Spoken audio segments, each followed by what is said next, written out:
Olá pessoal, tudo bem? Eu sou Flávio Rassi e nós estamos aqui na Companhia Teatral Ad Itacuja, um coletivo de teatro de Ribeirão Preto.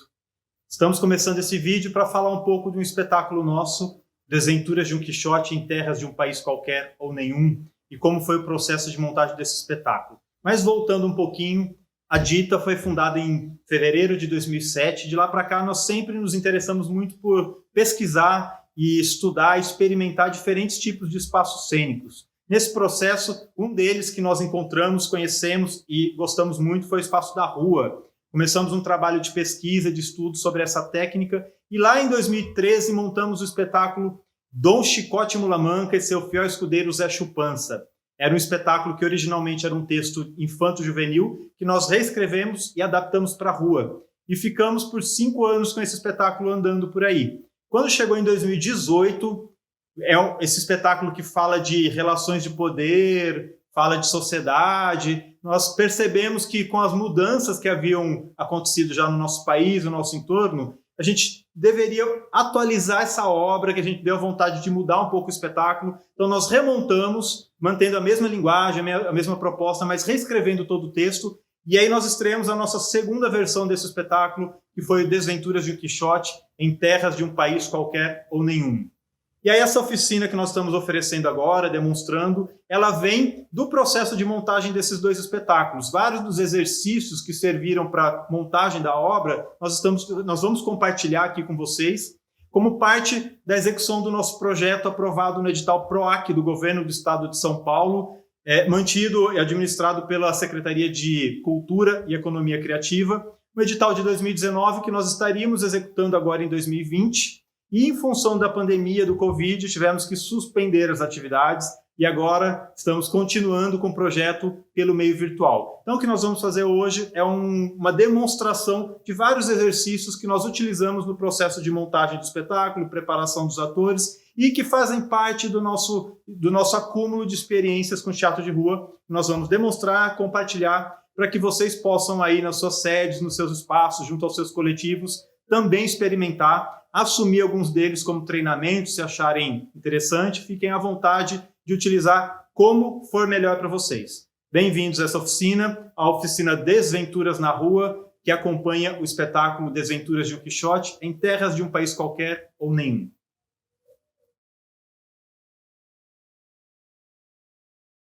Meu nome é André Cruz, eu sou ator, diretor e palhaço e vou falar para vocês sobre o teatro de rua. É bom frisar que eu vou falar sobre o teatro de rua a partir da Grécia, né, do surgimento do teatro ocidental.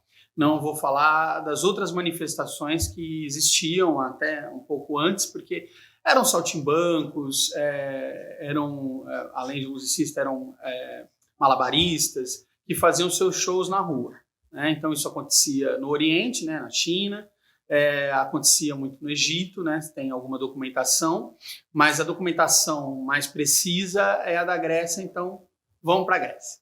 Então logo que apareceu o teatro grego, né, que ele se formalizou da forma que a gente conhece hoje, dentro do espaço de encenação, né, com aquela arena e tudo mais, aconteceu uma coisa muito curiosa. O teatro grego ele só poderia ser apresentado para os cidadãos gregos e o ingresso custava bem caro, nada muito diferente de hoje. E esses cidadãos gregos que tinham essa elite que podia frequentar o teatro, todos eles tinham escravo, que era muito comum na sociedade grega.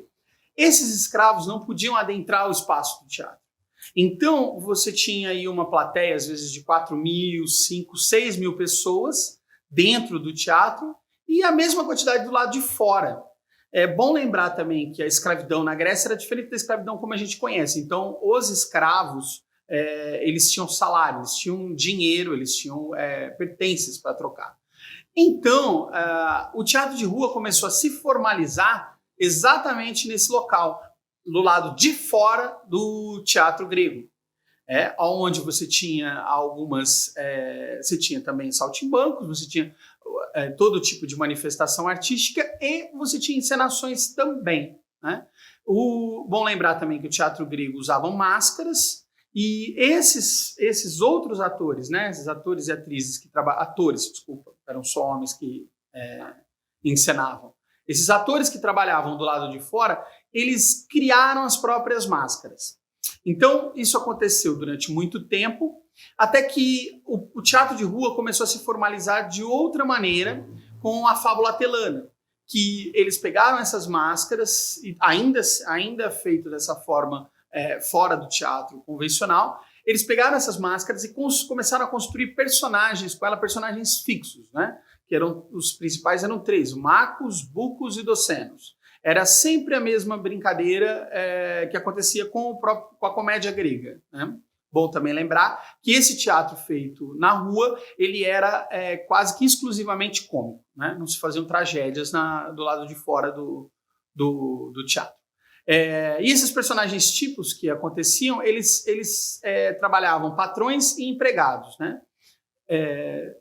Depois da Grécia, né, houve essa manifestação grande, durou quase 800 anos o teatro na Grécia, até que a gente já sabe na história, houveram as invasões, o Império Grego ruiu, e durante um período muito grande da humanidade, nós ficamos sem o teatro e mesmo teatro de rua. Você tinha algumas manifestações artísticas, mas eram muito poucas, porque aqui no Ocidente, né, Roma tomou o poder e eles substituíram as formas teatrais pelo circo romano, que era o circo de gladiadores, de lutas e tudo mais. Então durou esse período grande, esse período longo. Logo depois que o Império Romano também entrou em decadência, a Igreja assumiu. E também no período da Igreja, as apresentações, no primeiro período da Igreja, né, na dominação lá 300 depois de Cristo, até a Idade Média, você tinha algumas manifestações, mas, de novo, a gente não tinha um teatro constante. Depois de um grande período de dominação da Igreja, eles mesmos, a própria igreja começou a trazer o teatro de volta através dos autos, né?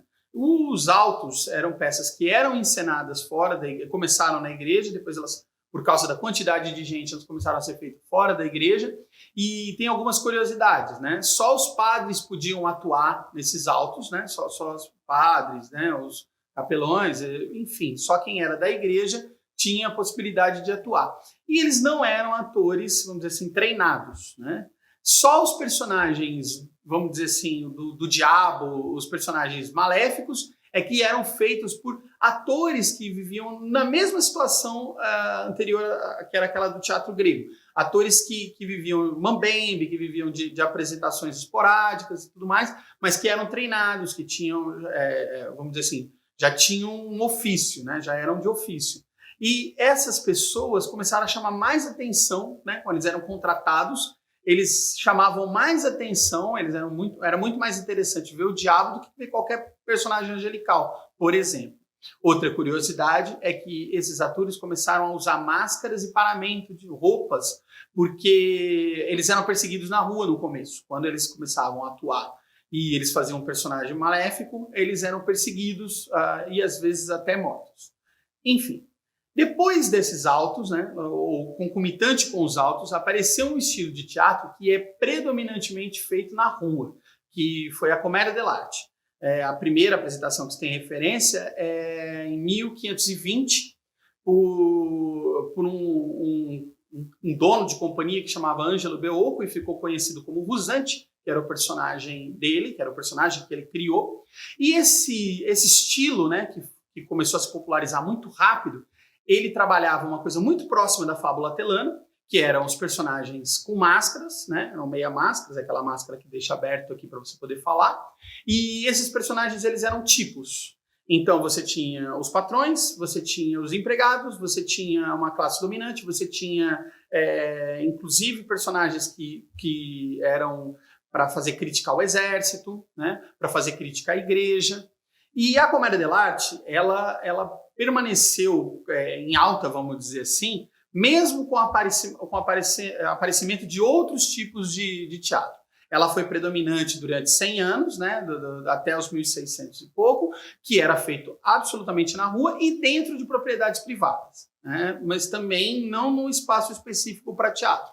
Essas companhias, né, elas eram itinerantes. As companhias mais pobres eram mambembes, As companhias mais ricas, que eram as mais comuns e as que chegaram para a gente, os nomes, inclusive até algumas, vamos dizer assim, alguns textos, né? Os textos, eles não eram escritos, né? Principalmente nesse primeiro período. Era feito o que se chamava canovatio, que é um roteiro de ações e que os atores seguiam, né? Normalmente eles pregavam, fixavam antes da entrada, né? Antes da entrada no palco, e eles seguiam esse roteiro. Porém, as cenas, elas eram ou improvisadas, ou eram cenas que já estavam prontas, eles já conheciam, eram, via de regra, criada pelos atores dentro do próprio jogo mesmo do teatro. Também existia uma coisa muito interessante que chamavam látice.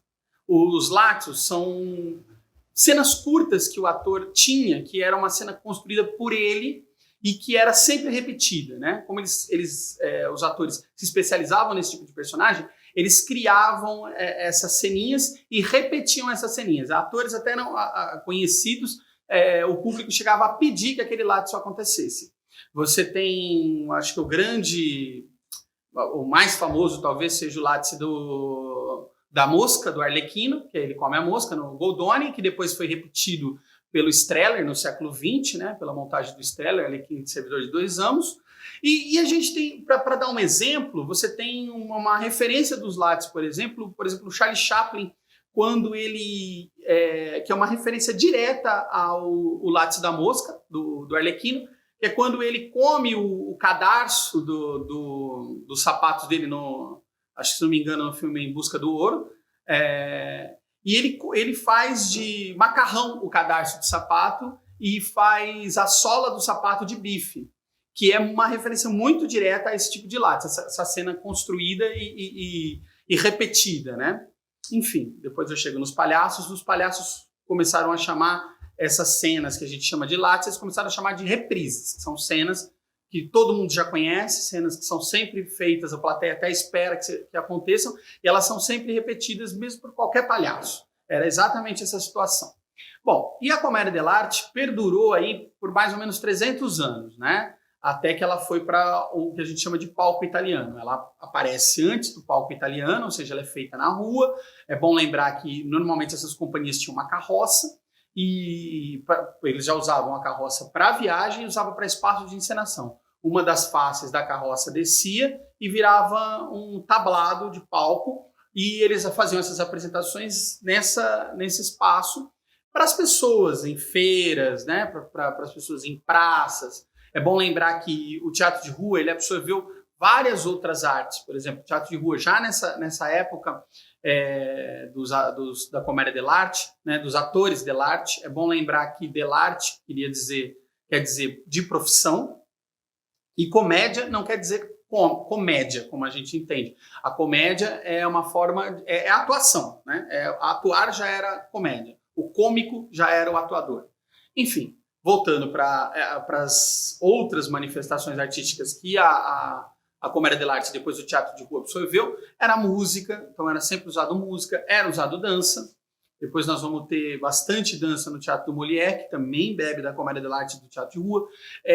Você tinha manifestações de circo, né? Pernas de pau, por exemplo, para chamar o público, porque nas feiras, né, se concorria com aquele monte de gente, todo mundo no mesmo plano, né? Então você tinha as barraquinhas de venda, essas coisas todas no mesmo plano. Então, qual era a sacada dos comediantes, né? Era, primeiro, fazer a apresentação em cima de uma carroça, ou seja, você já estava num plano acima de todas as pessoas, né, de toda a feira, e fazer muitas entradas de chamamento com perna de pau, porque você também ficava acima e era possível você ver lá no final da feira que ia começar a apresentação. Bom, a comédia dell'arte começa a perder um pouco o espaço para o aparecimento de outros teatros, né?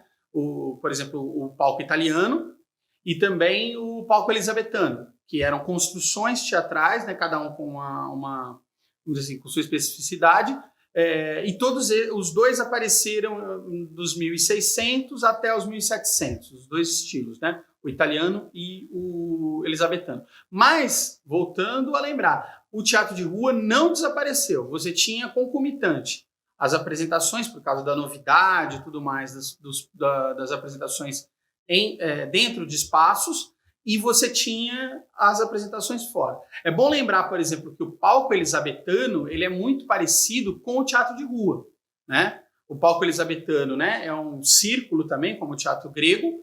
Você muda a plateia se dividia em classe social. Então a classe rica, né, a classe abastada, ficava sentada em cima no que seria um balcão nobre, né? E a classe baixa, né, o pobre, ele ficava no chão, né? Normalmente um chão de terra ou com alguma coisa mais fofa, mas assistia do chão. E o palco era muito parecido com o da Comédia dell'arte, né? Porque ele era um pouco sobressalente, ele passava um pouco a plateia, então haviam pessoas que assistiam nas laterais também, né? Inclusive a própria balcão, ele andava até dentro da encenação. Então havia pessoas que estavam assistindo às vezes de lado a peça, né? Normalmente os nobres, né, ficavam aqui até para serem vistos, né? A gente pode ver hoje um tipo de palco elizabetano que são os palcos para ópera, né? Eles são em formas de teatro elizabetano. Mas enfim, eles usavam muitas técnicas que vieram do teatro de rua. Depois a gente vai ter, com o teatro, a gente vai ter na sequência o Molière, que também fazia espetáculos para a rua, né? Que usava muito de artifício de dança para chamar a plateia, né? A gente tem até, quem puder, tem uma referência muito boa para assistir, que é um filme chamado Marquise, que é a história de uma atriz, que era atriz do Molière. Enfim, é muito interessante porque, se vocês puderem assistir esse filme, As Viagens do Capitão Tornado, e a gente pode deixar depois numa descrição algumas outras referências para vocês verem, porque como era a construção na época. Enfim, o teatro de rua, logo depois desta época, um pouco depois dos 1700, com o aparecimento da ópera e tudo mais, ele passou a ser visto como um tipo de teatro menor, um tipo de expressão artística menor, né? Ele não trabalhava com teatro clássico, eles já tinham resgatado todo o teatro clássico da Grécia, através, por exemplo, já começando com Shakespeare, que usava muito do teatro grego e usava demais da Comédia dell'arte. Né? Se você pegar as peças, são baseadas, as tragédias, teatro grego, e as comédias, Comédia dell'arte, que eram o que eles conheciam na época. E a gente tem depois, um pouco depois do Molière, a gente começa a escassear o teatro de rua, muito por conta dessa questão de elitizar. É óbvio que ainda existiam os teatros de rua nas feiras e tudo mais, mas era uma quantidade muito menor e já não tinha mais aquele alcance, por exemplo, que teve na Comédia dell'arte, que nessa época da história, né, na Renascença, foi o teatro mais popular que existiu. E a gente vai ter uma retomada do teatro de rua no fim do século XIX para o começo do século XX. E aí vão começar a aparecer outros tipos de experimentação, né? Não essa experimentação, na França existia ainda os teatros populares, antes ainda no século XVIII, no século XIX, era o lugar que mais tinha. Você tem a aparição, mais ou menos nessa época, né, dos 1700 para 1800, você tem a aparição, por exemplo, do personagem que é o palhaço, e, né, com o Joseph Grimaldi, que é dado a ele o primeiro palhaço. Ele era filho e neto de atores de Comédia dell'arte, e ele constrói esse tipo que é o palhaço, que não é um tipo fixo, porque ele é um tipo cômico, mas que cada pessoa pode construir o seu usando as mesmas características. Diferente usando algumas características e não todas as características. Na Comédia dell'arte, você precisava copiar todas as características. Os palhaços, eles têm uma outra especificidade, que é você usar da sua vida, você usar da sua experiência, você usar, por exemplo, dos seus humores e da sua índole e, vamos dizer, exagerar nisso até construir um palhaço. E aí esse tipo ele passa a trabalhar, como na Comédia dell'arte, você começa a trabalhar ele a vida inteira. Você passa a trabalhar ele a sua vida inteira, então ele aprende e cresce com o próprio ator. E uma outra coisa interessante é que, com o surgimento do palhaço, a gente associa o palhaço só ao circo, mas o palhaço ele também trabalhava em teatro, ele trabalhava na rua, ele trabalhava também no circo, né? E depois, lá para o fim do século XVIII, começo do século XIX, os palhaços começam a fazer entreatos dentro dos teatros, né? Para entreter as pessoas no meio de uma ópera ou no meio de uma apresentação, enfim.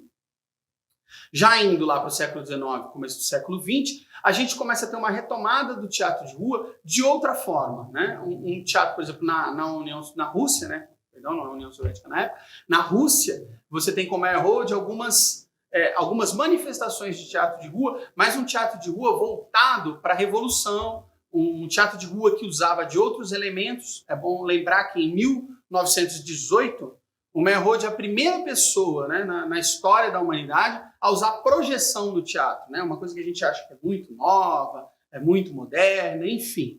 Em 1918, ele foi a primeira pessoa a usar, quando o projetor conseguiu sair do cinema, ele foi a primeira pessoa a usar a projeção num espetáculo teatral. E ele usava toda essa manifestação na rua. Depois a gente tem, avançando um tanto no século XX, a gente tem uma retomada aí da comédia dell'arte, através do Jacques Lecoq, que era, além de ser formado em teatro, ele também tinha formação em dança, e ele tinha formação em expressão corporal, e ele começa a retomar, ele se depara com alguns documentos, com algumas peças e com algumas, como é que fala, alguns desenhos sobre a comédia dell'arte, e ele resolve trazer a comédia dell'arte de volta. Para isso ele precisava das máscaras, e ele vai atrás de um artesão italiano que chama Mileto Sartori, que com ele começam a olhar as iconografias que existiam da época, que eles pegaram, né, do começo da comédia dell'arte, e começam a transpor isso para máscaras, né, máscaras normalmente em couro, e começam através de iconografias mesmo de desenhos, eles começam a mapear o uso dessas máscaras no corpo. Então, como você via várias iconografias de lugares diferentes, mas os arlequinos, por exemplo, tendo o mesmo tipo de construção física, eles percebiam que aquela era a forma de uso da máscara.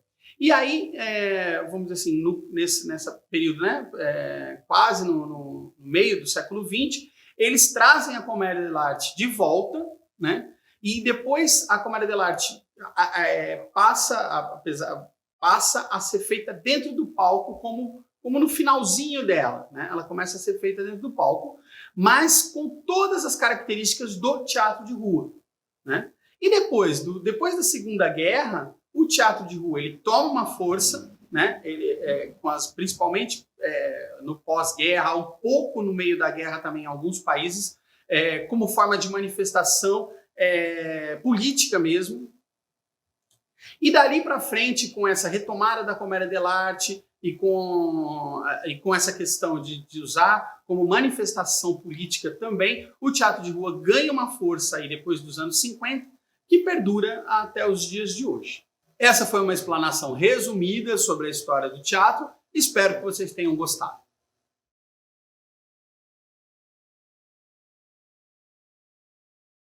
Agora a gente vai fazer um aquecimento. O objetivo desse aquecimento é trabalhar as articulações. No teatro de rua, é muito importante a gente trabalhar as articulações, mais do que a musculatura, tá? É bom lembrar que a musculatura, ela gasta muita energia. E o teatro de rua consome muita energia. Quando você usa a articulação, você consegue construir um corpo tonificado e gastar menos energia. Então, é por isso que nós vamos fazer esse tipo de aquecimento. Vamos lá, pé paralelo, na largura do quadril, o joelho levemente flexionado. Vamos soltar um pouquinho o joelho, solta. Lembrando que a gente vai trabalhar as articulações. Relaxa a coluna reta. Aí, achou? Agora a gente vai fazer um jogo de arremessar o braço. Então vamos fazer com os dois braços, começando com o direito para a esquerda, tá? Nós vamos jogar 8 vezes para dentro, 8 vezes para frente, 8 vezes para fora, 8 vezes para trás, tá? Depois 4, 4, 4, 4, 2, 2, 2, 2, 1, 1, 1, 1. Então vamos lá? E foi. 1, 2, 3, 4, 5, 6, 7, 8. 2, 3, 4, 5, 6, 7, 8. 1, 2, 3, 4, 5, 6, 7, 8. 2, 3, 4, 5, 6, 7, 8. 1, 2, 3, 4. 3, 4. 1, 2, 3, 4. 1, 2, 3, 4. 2, 2, 2, 2, 1, 1, 1, 1. Se o exercício deu certo, a gente está com o braço mais longo que o outro, pode soltar. Né? Agora vamos fazer com o outro braço. E 1, 2, 3, 4, 5, 6, 7, 8. 2, 3, 4, 5, 6, 7, 8. 2, 3, 4, 6, 7, 8. 1, 2, 3, 4, 5, 6, 7, 8. 2, 3, 4. 1, 2, 3, 4. 2, 3, 4. 2, 3, 4. 2, 2, 2, 2, 1, 1, 1. Achou? Pode relaxar o ombro, para trás, para frente. Aí, vamos antes de ir para as pernas, a gente vai fazer o mesmo jogo com as pernas. Vamos soltar a cabeça, rodou, a gente trabalhou agora o ombro, roda 3 vezes para um lado, 3 vezes para o outro. Isso, deixa a cabeça para baixo, joga o braço sobre a cabeça.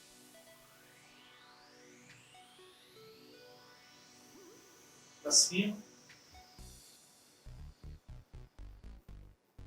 Lateral. Outro lateral. Achou? Não faz. Vamos jogar as pernas agora. Mesma coisa. 8, 8, 8, 8. 4, 4, 4. 3, 3, 2, 2, 2, 1. Deixa o braço aberto, os polegares para cima, para dar mais equilíbrio, tá? Sempre olhando reto para ter equilíbrio. Então vamos lá? E começou. 1, 2, 3, 4, 5, 6, 7, 8. 2, 3, 4, 5, 6, 7, 8. 1, 2, 3, 4, 6, 7, 8. 1, 2, 3, 4, 5, 6, 7, 8. 1, 2, 3, 4. 1, 2, 3, 4. 2, 3, 4. 1, 2, 3, 4. 1, 2, 2, 2, 2, 1, 1, 1, 1. Relaxou? Solta as duas pernas. Mesma coisa. Outra perna. E 1, 2, 3, 4, 5, 6, 7, 8. 2, 3, 4, 5, 6, 7, 8. 1, 2, 3, 4, 5, 6, 7, 8. 2, 3, 4, 5, 6, 7, 8. 2, 3, 4. 2, 3, 4. 1, 2, 3, 4. 2, 3, 4. 1, 2, 2. 2, 2, 1, 1, 1, 1. Relaxou? Solta as pernas. E...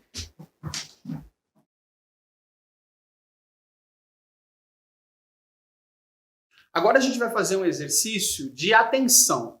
Na rua, a gente tem vários focos de atenção, né? Você tem a peça para executar, né? Mas enquanto você está executando a sua peça, você tem uma concorrência muito grande. Você tem o pipoqueiro, você tem pessoas fazendo propaganda. As pessoas que estão assistindo também, não é como no teatro do prédio, né? Onde todo mundo entra, apaga a luz e faz silêncio, não. As pessoas comentam sobre a peça, as pessoas vão embora. Então é muito importante você conseguir se concentrar e conseguir ter múltiplas atenções. Então a gente vai fazer um exercício com a bolinha, com bolinhas, e esse exercício vai simular essa atenção. Para simular a atenção do teatro de rua, nós vamos fazer um exercício com bolinhas. A primeira bolinha vão ser números, tá? Então, qual é a dinâmica do jogo? Eu jogo para a pessoa, tá? De baixo para cima, para chegar na mão dela.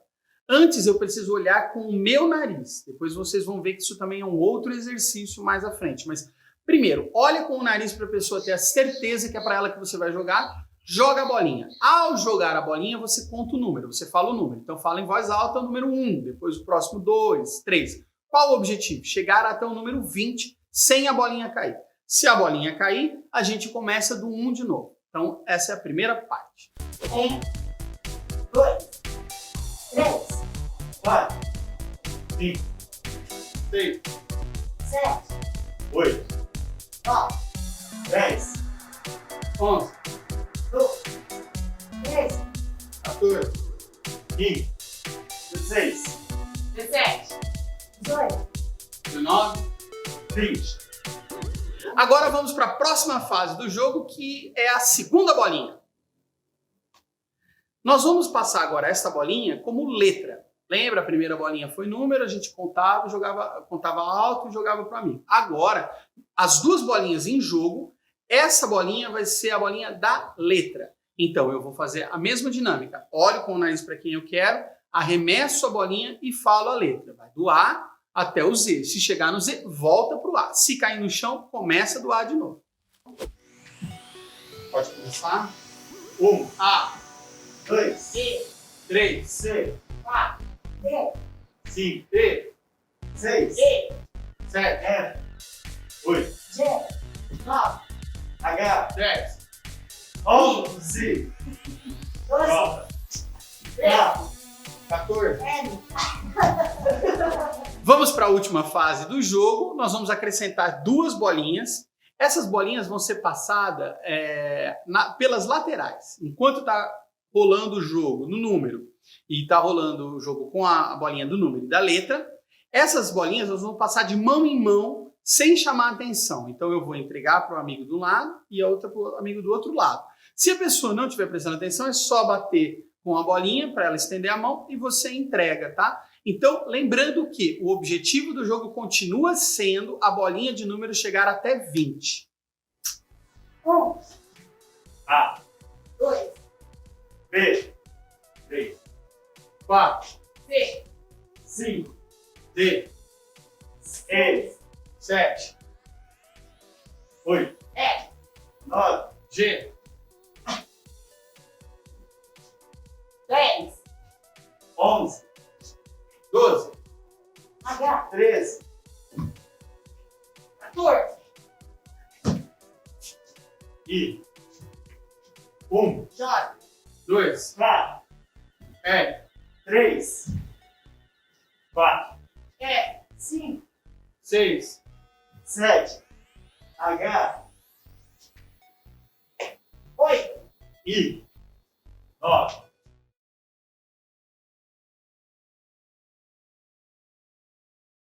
Meu nome é Tânia Alonso e eu vou explicar para vocês um pouquinho de uma técnica chamada triangulação.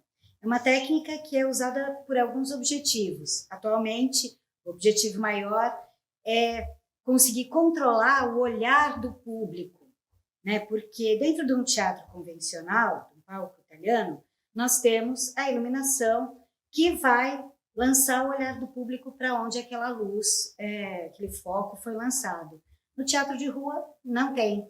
Então, a gente, com a triangulação, consegue controlar o foco do público, para onde o público vai olhar. Quando a triangulação foi criada, lá dentro da Comédia dell'arte, lembra que o André, quando me explanou sobre o teatro de rua, falou sobre a Comédia dell'arte? Ali, eles usavam a triangulação para controlar o tempo de texto que um ator ia falar e passar para o amigo a vez dele falar. Então, essa triangulação, naquele momento, tinha esse objetivo. Atualmente, já não tem, já que a gente tem o texto decorado e tal, muitas coisas a gente improvisa por causa do público, né, no teatro de rua, e aí a triangulação ajuda nesse sentido do outro ator aguardar você, mandar a bola para ele pegar a ação e continuar a história que a gente está contando. No primeiro exercício, a gente vai separar o grupo de trabalho em duplas. Cada dupla fica um ao lado do outro. A minha mão, a palma da minha mão são os rostos das pessoas. Uma pessoa olha para outra com a ponta do nariz, não pode ser só com o olho para o lado. Tem que virar o rosto com a ponta do nariz para o outro. Assim. Quando essa pessoa que está com a ação, está olhando para frente, virar, o outro vira para frente. Então, esse daqui passou a bola da ação para esse daqui. Quando esse virar, vira para frente. É importante que o movimento seja feito como um tic-tac. Não é um movimento ondulado, circular. É um movimento tic-tac, tic-tac. O segundo exercício, a gente vai diferenciar o foco do olhar de quem está com a ação, dividindo esse tic-tac em mais outros 3 pontos, além do ator que está jogando. Então, se eu tenho aqui as duas faces, um olha para o outro olha para um lugar, olha para outro lugar e depois passa a bola. O outro olha para um lugar, olha para o outro lugar e passa a bola. E assim a gente desenvolve o segundo exercício. Já no terceiro exercício de triangulação, essa dupla vai improvisar falando. Então, se eu tenho aqui as duas faces, um olhou, o outro começa a falar, contar uma história. Quando ele parar e triangular, o outro continua a história. Era uma vez uma gotinha de chuva que vinha descendo pelo meio-fio da calçada, fugindo de um temporal que estava chegando. Ela ficou desesperada. Quanto mais ela corria para poder se esconder desse temporal, pior ficava a situação dela. Era uma gotinha que morria de medo de água. E ela via o temporal chegando, as nuvens, o céu se fechando, as nuvens engrossando, a água começando a cair, a descer pelo meio-fio, e ela desesperada corria procurando uma proteção. Até que ela encontrou um obstáculo. Tinha um sapato ali na quina da calçada. Sabe o que ela fez? Ela mergulhou dentro do sapato, tentando se proteger. Ela não conseguiu, porque o sapato estava cheio de água. Então, na verdade, ela começou a se afogar lá dentro. Ela pulava desesperadamente dentro do sapato, tentando escapar daquela água toda, mas ela não conseguia. Aí ela agarrou no cadastro, que estava pendurado, e começou a escalar o cadastro. Ela escalava, passava por rios, por tornados. Foi uma ventania muito grande ali para aquela pobre gotinha. Até que, de repente, ela avistou algo muito surpreendente. O que tinha do outro lado da rua, algo que poderia proteger ela do temporal que estava chegando, era uma sacolinha de plástico. Ela pensou.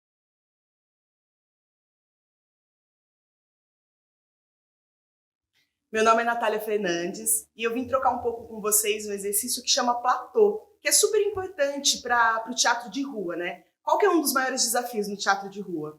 Essa questão do espaço, né? Da gente saber lidar com o espaço, com o equilíbrio, com a troca, estar atento a esse espaço. E o que o platô traz? É um exercício que traz instrumentos para que a gente dilate o olhar, para que a gente perceba como a gente pode equilibrar esse espaço cênico, que é muito diferente de um teatro convencional, né? O teatro de caixa, onde o público está ali sentado e assistindo. Então, essa noção de espaço, quando a gente vai fazer um teatro de rua, é extremamente importante. Então, o platô, a gente gosta de falar que ele é uma imagem como se fosse uma bandeja que fica equilibrada num prego. Então, imagina, uma bandeja num prego. Então, os atores, eles se colocam em círculo, certo? E a partir dessa noção dessa bandeja, a gente vai estabelecendo esse jogo de equilíbrio no espaço. No primeiro momento, um dos atores, né, ou atrizes faz o deslocamento para essa bandeja. A partir do momento que ele se desloca, um próximo ator ou atriz tem que entrar para poder fazer esse equilíbrio no espaço. De que forma? Se o ator 1 está na extremidade, o ator 2 se desloca para outra extremidade, né? E a partir disso vai criando esse jogo de abrangência, né, e equilíbrio em cada espaço cênico. Quando o segundo ator ou atriz entra, ele é quem comanda esse deslocamento. E a partir daí, cada um dos atores e atrizes vão entrando e a gente vai estabelecer um jogo de cor e corifeu. Ou seja, quem entra conduz e quem já está no círculo, né, na tábua, permanece para equilibrar esse jogo. Essa é a fase 1 do exercício. Já na parte 2 do exercício, a gente trabalha com 3 atores ou atrizes. De que forma, né? É o mesmo esquema. A primeira pessoa se deslocou para conseguir, né, fazer essa condução do movimento. A segunda pessoa se deslocou, né? E a terceira pessoa que entra, né, formando essa tríade, vai estar responsável pela movimentação e as outras duas pelo equilíbrio. Então essa é a segunda fase do exercício.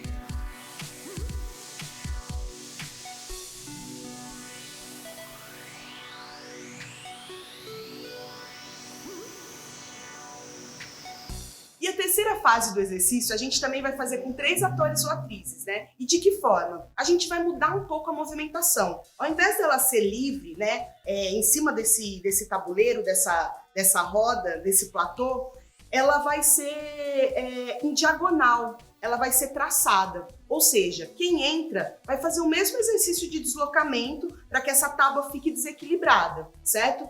Entretanto, a possibilidade que ela tem é só por atravessamento. Então, entrou a primeira pessoa, ela começa a se deslocar no espaço, né, de forma diagonal, né, vertical, mas sempre atravessando o espaço. A segunda pessoa entra, ela tem esse objetivo de fazer essa movimentação, só que a primeira pessoa que está ali no tabuleiro, ela não pode mudar o fluxo de atravessar o espaço. Ou seja, a gente fala que é em movimento de como se fosse cortar uma pizza, né?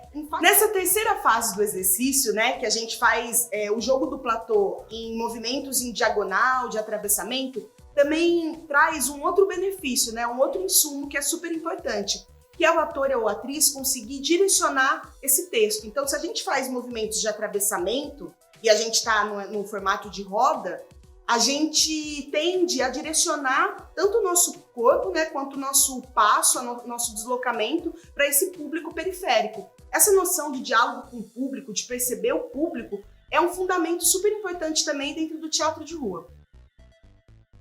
Bom, essa foi a oficina Desventuras na Rua, da Companhia Teatral de Itacuja, que acompanha o espetáculo Desventuras de um Quixote em Terras de um País Qualquer ou Nenhum, que nós estamos aqui ministrando por meios virtuais, através do edital PROAC do Governo do Estado de São Paulo e Secretaria de Estado de Cultura e Economia Criativa. Nós somos a Companhia de Itacuja, estamos nas redes sociais, no Instagram, no YouTube, no Facebook, como CIA de Itacuja. Segue lá, nos acompanha, vem conhecer um pouco mais do nosso trabalho.